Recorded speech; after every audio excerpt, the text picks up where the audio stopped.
যদি AB equal to BC equal to AC equal to 10 centimetre হয় তবে AD equal too hot.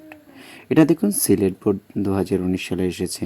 তো আমরা একটু খেয়াল করি AB, দেখুন A এবং B, AB এর মান আছে 10, আবার BC তাহলে BC এটা পুরোটার মান আছে 10, তারপর হচ্ছে AC এটা পুরোটার মান আছে 10।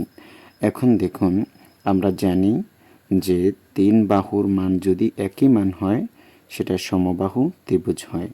তো সমবাহু ত্রিভুজের আমরা আমাদেরকে বলছে এডি নির্ণয় করতে। তো এডি হচ্ছে উচ্চতা।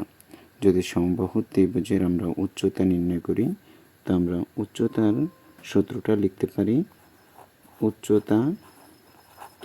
উচ্চতা সূত্র হচ্ছে √3/2 ইন্টু এ। মনে রাখবেন সমবাহু ত্রিভুজের উচ্চতার সূত্র হচ্ছে √3/2 ইন্টু এ।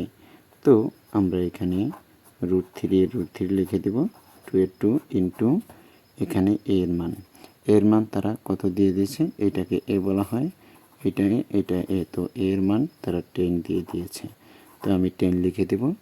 এখন এই 2 দ্বারা যদি 10কে কাটাকাটি করি 5 দুগুণা 10, তো 5 দুগুণা 10, আমরা এই 5 দ্বারা √3কে গুণ করব। তো √3কে গুণ করলে আসবে 5√3 সেন্টিমিটার। এটাই হচ্ছে উক্ত ত্রিভুজের উচ্চতা। তো আমাকে মূলত এটি তারা উচ্চতাটা নির্ণয় করতে বলেছে, আমরা সেটাই নির্ণয় করলাম।